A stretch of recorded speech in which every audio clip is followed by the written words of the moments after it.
This channel's content is strictly for educational and informational purpose and does not endorse or promote any form of violence, harm, illegal activities, self-injuries and communal disharmony.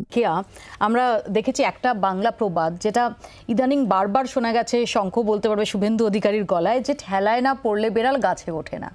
তো আজকে যখন নরেন্দ্র মোদীর মুখে এত জোট, এমনকি NDA আমলের জোট সরকার কিভাবে চলেছে, কতটা সাকসেসফুলি চলেছে, সেই বন্দনা মোদি কা গ্যারান্টির একদম উল্টো অবস্থানে গিয়ে, এটা কি সেই প্রবাদকে জোরালো করছে? এটা কি এই জোট রাজনীতির ঠেলা?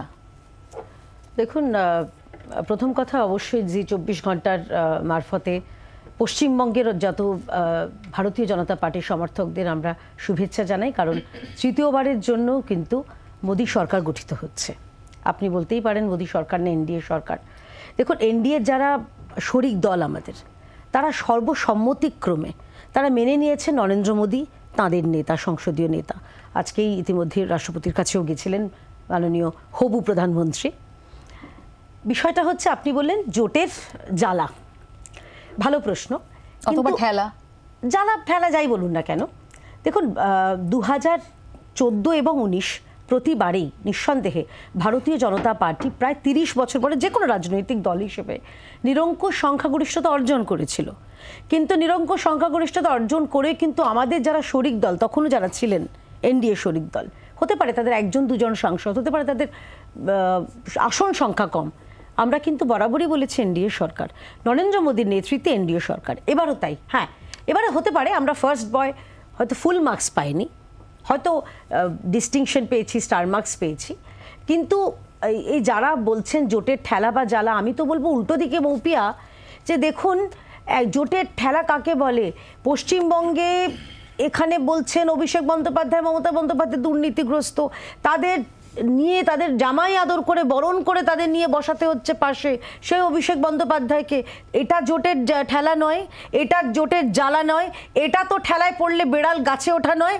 আমি বলবো ভারতীয় জনতা পার্টি এনডিএ যারা শরিক রয়েছে, ন্যাচারাল অ্যালাই। আমাদের মাননীয় প্রধানমন্ত্রী আজকে বলেছেন, খুব সুন্দরভাবে বলেছেন, যে আমাদের এই এনডিএ, আমাদের প্রায় 3 দশক ধরে এনডিএ জোটটা চলছে। এবং উল্টো দিকে আপনাদের প্রতিবেদনে একটা জিনিস দেখলাম, ওটা আমার আপত্তি আমি জানাচ্ছি, যখন প্রধানমন্ত্রী বলেছেন উড়িষ্যার প্রসঙ্গে, উনি জয় জগন্নাথের কথা বলেছেন।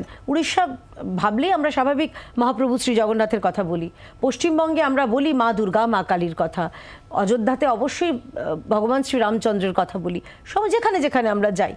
তো তার মানে এই নয় যে ভগবান শ্রী রামচন্দ্রকে যেটা উনি ঠেলে দিয়ে মহাপ্রভু জগন্নাথকে উনি গ্রহণ করেছেন, সবাই মাথার উপর আছে।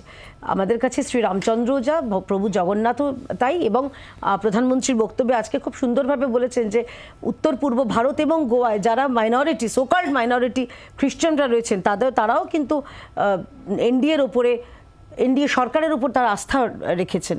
তো সেই দিক থেকে দেখতে গেলে দেখুন, কোয়ালিশন গভর্নমেন্ট হচ্ছে, নিঃসন্দেহে নিরঙ্কুশ সংখ্যাগরিষ্ঠতা পায়নি, কিন্তু 2014 থেকে 2024 চিত্রটা পাল্টাবে না, তৃতীয়বার মোদী সরকার। বাংলার আওয়াজ, বাঙালির আবেগ, জি 24 ঘন্টা।